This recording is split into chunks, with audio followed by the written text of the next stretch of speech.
श्रुतवतां परिहासधाम त्वद्भक्तिरेव मुखरीकुरुते बलान् मां यत्कोकिल मदो मधुरं विरोति तच्चामृचारुकलिकानिकरे अल्पश्रुतं श्रुतवतां परिहासधाम त्वद्भक्तिरेव मुखरीकुरुते बलान् मां यत्कोकिल मदो मधुरं विरोति तच्चामृचारुकलिकानिकरे कहेतु अल्पश्रुतं श्रुतवतां त्वद्भक्तिरेव मुखरीकुरुते बलान् मां यत्कोकिल मदो मधुरं विरोति तच्चामृचारुकलिकानिकरे कहे। आराध्य अरिहंत प्रभु के चरणों में अनंत अनंत आस्था के साथ वंदन। शासनपति श्रमण भगवान महावीर स्वामी के चरणों में अनंत अनंत आस्था के साथ वंदन। जिन शासन देव, जिन शासन माता को नमन। आत्मज्ञानी सदगुरुदेव युग प्रधान आचार्य भगवान के चरणों में अनंत अनंत आस्था के साथ वंदन। आत्मप्रिय मुनिवृंद, आत्मार्थी साधक साधिकाओं, हम सभी 10वें कालिक सूत्र का स्वाध्याय कर रहे थे। मध्य में आत्मध्यान धर्म यज्ञ आने से हमने विषय चेंज किया था। 9 अध्ययन का पूर्व स्वाध्याय हो चुका था। आज हम 10वें अध्ययन की बात करेंगे। अह स भिक्षु नाम 10वें अध्ययन। 9वें अध्ययन में इस बात का वर्णन किया गया है कि जो शुद्ध आचार वाला होता है वही वास्तव में विनयवान होता है। 9वें अध्ययन में विनय का वर्णन था। अब पूर्वोक्त सभी अध्ययनों में कथन किए हुए आचार का पालन करता है वही वास्तव में भिक्षु होता है। यानी यहाँ पे पूरे 10वें कालिक का सार इस 10वें अध्ययन में दे दिया। जो 9 अध्ययन में हमने अलग अलग चर्चाएं की थी उसका संक्षिप्तीकरण करते हुए सच्चा भिक्षु, आत्मार्थी भिक्षु कौन है, किस प्रकार वो सिद्धशिला की साधना करने वाले का आचरण होता है, उसका जीवन कैसा है, कैसी साधना। पहली गाथा में कह रहे निखम्ममाणाय बुद्धवयणे नित्यं चित्त समाहियो हविज्जा इत्थि नवसम न आविगच्छे वंतम नो पड़ियायई जे स भिक्षु। निष्क्रम्य आज्ञया च बुद्ध वचने नित्यं चित्त समाहितो भवेत्। स्त्रीणां वशं न चापि गच्छेत वांतम न प्रत्यापिवति यह स भिक्षु। ये जो आणाई भगवान की आज्ञा से निखम दीक्षा लेकर, भगवान की आज्ञा में दीक्षा लेकर बुद्ध महीने सर्वज्ञ वचनों के विषय में नित्यम नित्य सदा चित्त समाहियो, चित्त को समाधि में रखता है, प्रसन्नता में रहता है, हविज्जा होता है, च तथा इत्थीनम वसम स्त्रियों के वश में न आविगच्छे नहीं आता है, वंतम वमन किए हुए विषय भोगों को नो पड़ी आया फिर से सेवन नहीं करता है, सब वह भिक्षु है। भगवद आज्ञा से दीक्षा ग्रहण करना। अब यहाँ पे महत्व का है भगवद आज्ञा। अब भगवान की आज्ञा क्या है? भगवान की आज्ञा क्या है? एक शब्द में बोलेंगे तो बोलो, मुनियों बोलो, एक शब्द में भगवान की आज्ञा क्या है? ज्ञाता दृष्टा। ज्ञाता दृष्टा। और भगवान ने कहा आणाए धम्मो आणाए तवो, आज्ञा ही धर्म है, आज्ञा ही तप है। तो आज्ञा क्या है?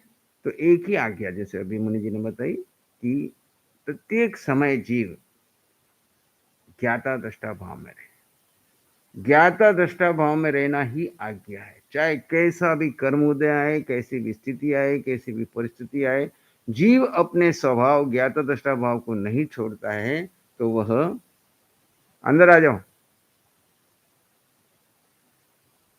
सदा प्रसन्न, सर्वज्ञ वचनों में सदा प्रसन्न चित्त, तो भगवद आज्ञा में रहता है। और भगवद आज्ञा में दीक्षा ग्रहण कर सर्वज्ञ वचनों को संभाल रहा है।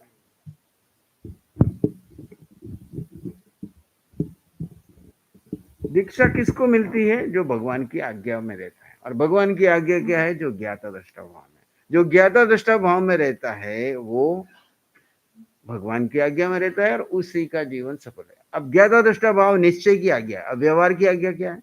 दो आज्ञा है, एक व्यवहार और एक निश्चय। निश्चय में सदैव आत्मा में रहना, समाधि में रहना, और व्यवहार में ये शरीर को अपने वश में रखने के लिए ये पूरा 10वें कालिक और आचारांग सूत्र में जो भगवान ने आज्ञा प्रदान की कि साधु कैसे उठे, कैसे बैठे, कैसे खाए, कैसे नियमों का पालन करे, जिससे उसका ये व्यवहारिक रूप में ये उदारिक शरीर है जिसके निमित्त से हम कर्म बांधते हैं। ये उदारिक शरीर हमको कर्म बांधने को मिला कि काटने को मिला? काटने को मिला। लेकिन साधु बने या श्रावक बने, अब सूक्ष्मता से गहराई में जाकर के देखें तो इस शरीर के निमित्त से जीवन भर में हमने कर्म बंधन अधिक किए कि निर्जरा अधिक की? क्यों कि इस व्यवहारिक शरीर की को हमने अपने लगाम न लगा करके इसको जहां खुला छोड़ दिया। क्या कर दिया? खुला छोड़ दिया। घोड़े को खुला छोड़ दो, फिर क्या हाल करे वो? और घोड़े की लगाम हमारे हाथ में रहे तो वो घोड़ा हमारा कितना काम आए। तो ये हमारा शरीर, मन, वचन, काया, ये तीनों घोड़े हैं। सबसे ज्यादा उछल कूद करने वाला घोड़ा हमारा मन है। 24 घंटे क्रियाशील रहता है, 24 घंटे क्रियाशील रहता है। और जिसकी मन के ऊपर लगाम नहीं है वो हमको 24 घंटे बंधन करवा रहा है। और जिसने मन के ऊपर लगाम लगा करके मन को शांत और शून्य में ले गया, समाधि में ले गया। इसलिए अगली अगली गाथा में क्या कहा? दीक्षा ग्रहण कर स्वर्ग के चरणों में सदा समाधि, चित्त को समाधि में रहता है। बात कहाँ की? चित्त की बात की। तो मन, बुद्धि, चित्त और अहंकार, चार हमारे अंतःकरण के भाग है। अंतःकरण का कई बात है, अंतःकरण में बिठा लो तो अंतःकरण में चार भाग है। मन है, बुद्धि है, चित्त है और अहंकार है। ज्ञानी ने इसको चार भागों में बांटा। मन विचार लेके आता है। एक ज्ञानी ने अंतःकरण को भारत की पार्लियामेंट से तुलना की। भारत की पार्लियामेंट में क्या होता है? सांसद है, मंत्री हैं, प्रधानमंत्री हैं और राष्ट्रपति है।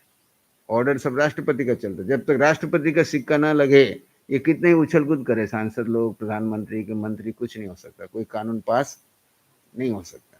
हमारे कर्म बंधन भी कब होता है? हमारा राष्ट्रपति कौन है? मन है हमारा सांसद, जो 140 करोड़ के विचार लेकर के वहां जाके रख रहे हैं।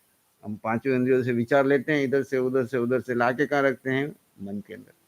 तो मन हमारा वो सांसदों की तरह विचारशील है, इधर का विचार सबकी सुनता है और वहां पे अपना प्रतिनिधित्व रखता है, जिसकी क्षमता जैसी होती है वैसी। बुद्धि क्या है?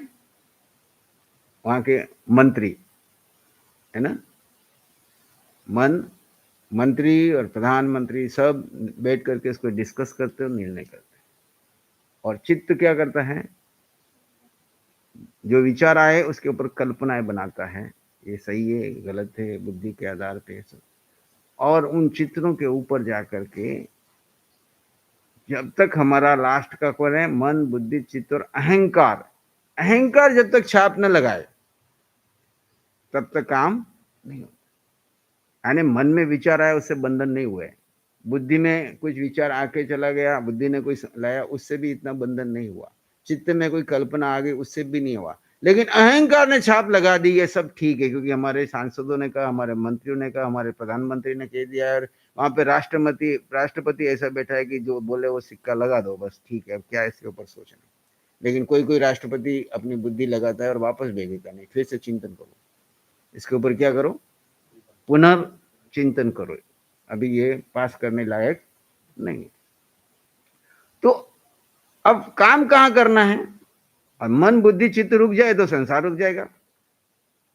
मन, बुद्धि, चित्त रुक जाए तो संसार रुक जाएगा। लेकिन अहंकार छाप नहीं लगाए तो कर्म बंधन नहीं होता। तो हमको फ्रैक्चर कहां से कराया? ध्यान साधना में, भगवान की आज्ञा में हमको फ्रैक्चर कराया भेद ज्ञान से, अहंकार का। किसका भेद ज्ञान कराया? अहंकार क्या कहता है कि मैं शीर्ष मुनि हूं। भेद ज्ञान करता है कि मैं आत्मा हूं, शीर्ष मुनि तो ये शरीर का नाम है। शीर्ष मुनि की कोई औकात नहीं है, ये जड़ से जुड़ा हुआ है, ये संसार यहीं पे छूटने वाला है। ऋषि मुनि की भी निंदा भी खूब होती है, प्रशंसा भी खूब होती है, और लेकिन जीव अलिप्त रहता है ऋषि मुनि से, तो जीव को कोई कर्म, ऋषि मुनि कितना भी कर्माधीन उछल कूद करे कुछ हो, जीव जब तक उसके साथ अहंकार की छाप न लगाए तब तक वो बात का वजन। तो हमको फ्रैक्चर कहां से करना? अब आध्यात्मिक साधना उल्टी चलती है। अहंकार को पहले फ्रैक्चर करो, भेद ज्ञान करो, शरीर अलग और आत्मा अलग। अब भेद ज्ञान में रह करके जीव की साक्षी से क्या करो? भेद ज्ञान में रहकर जीव की साक्षी से मन को भी देखो, बुद्धि को भी देखो, और चित्त में आने वाले चित्रों को भी देखो, और आए तो आने दो और जाए तो जाने दो। इनको अगर महत्व नहीं दोगे, अपना सिक्का नहीं लगाओगे, तो कर्म बंधन नहीं आएंगे, सिर्फ आएंगे और चले जाएंगे, आएंगे और चले जाएंगे। तो चित्त में समाधि रहना, एक समाधि है और असमाधि है। समाधि क्या कहती है? समाधि और असमाधि। समाधि का मतलब में समाधान है, मुझे कुछ नहीं चाहिए, मैं समृद्ध हूं, संपन्न हूं, परिपूर्ण हूं, मेरे पास मेरे अलावा कुछ नहीं और मुझे कुछ नहीं चाहिए, मैं समृद्ध हूं, संपन्न हूं, परिपूर्ण हूं, अष्ट गुणों से युक्त हूं। तो वो समाधि में रहता है, मुझे कोई चाहिए। असमाधि में कौन है? असमाधि किसको होती है? जो आने वाले उदय कर्म को स्वीकार नहीं करता, जो निमित्त बनते हैं उनको दोष देता, और पुद्गलों की चाहना रखता है, ये चाहिए, ये चाहिए, ये चाहिए, ये मुझे सुख देगा, ये मुझे सुख देगा, इसने मुझे दुख दे दिया, इसने मुझे ऐसा कर दिया, मेरे साथ ऐसा हो गया, मेरे साथ ऐसा हो गया, मेरे साथ ही क्यों हो रहा है? जब जब भी होता है मेरे साथ ही क्यों होता है, उसके साथ क्यों नहीं होता है? इस तरह के जो क्रिया प्रतिक्रिया, अच्छा बुरा सही गलत, है ना, बुद्धि के स्तर पे करते रहते हैं, वो सब किस में रहते हैं? समाधि में रहते हैं, असमाधि में रहते हैं। और हमारी असमाधि का कारण समझ में आ रहा है। अब चित्त में समाधि किसके रहेगी? जो भेद ज्ञानी होगा और इन किसी भी विकल्पों को महत्व न दे करके आत्मा को महत्व देता है। और आत्मा के पास क्या है? आत्मा के पास क्या है? बोलो सुरेश जी, आत्मा के पास क्या है? आत्मा के पास आनंद है, आत्मा के पास शांति है, आत्मा के पास सुख है। कितना सुख है? कब से है? कब से है? यानी ये जीव जब से इस संसार में भ्रमण करना शुरू किया उस दिन भी था, आज भी है, और आगे जब सिद्धशिला जाएगा तब भी सुख कभी कम नहीं था। अनंत का मतलब क्या? दो अर्थ करते हैं। अनंत का मतलब जिसका कभी अंत हुआ नहीं, कभी अंत होगा नहीं, था, है और रहेगा, सिर्फ उसके ऊपर से पर्दा हटाना है। अनुभव में क्यों नहीं आ रहा है? कि हम असमाधि में। हमको अनुभव में क्यों आ रहा है? क्यों नहीं आ रहा है? हम असमाधि में, हम कहां ढूंढ रहे हैं? मन में ढूंढ रहे, बुद्धि में ढूंढ रहे। मन शांत हो जाए, विचार शांत हो जाए, मेरी इच्छाएं, मेरी कामनाएं, मेरे भाव, मेरी व्यवस्थाएं, जैसा मैं चाहूं वैसा हो जाऊं। बोलो, दुनिया जैसी है वैसा स्वीकार करने में कोई तकलीफ है? और जैसा मैं चाहूं वैसी दुनिया चले, चाहे आपके घर के 4 मेंबर चले, चाहे आपके हस्बैंड वाइफ चले, चाहे आपके आसपास का वातावरण चले, चाहे 6 काय के सारे जीव मेरे अनुसार चले, वो असमाधि में रहता है। और जो जैसा है वैसा स्वीकार कर लेता है, उसको क्या होता है? और ध्यान में आपको क्या सिखा रहे हैं? जैसा है उसको वैसा ही देखो, वैसा ही जानो। इसका नाम सम्यक दर्शन। सम्यक दर्शन यानी क्या? सम्यक यानी सत्य, दर्शन यानी देखना। देखने का दो अर्थ है, एक तो आंखों से देखो, एक अपने अनुभव से जानो। देखो, जब यहाँ पे जैन दर्शन में अनुभव की बात आती है, जब देखने की बात आती है, तो चक्षु दर्शन की बात नहीं आती।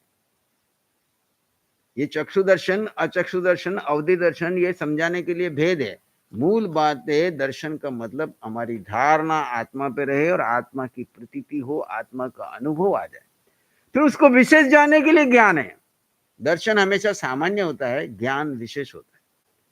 सामान्य रूप में देखा ये सब आत्मा है, अब विशेष रूप से देखना कि ये आत्मा कौन सी है, तब मैं उसकी गहराई में जाता हूं, उसका भेद करता हूं, उसका विश्लेषण करता हूं। वो ज्ञान है। ज्ञान हमेशा विशेष होता है, दर्शन हमेशा सामान्य होता है, जिसलिए कहते हैं ज्ञाता दृष्टा।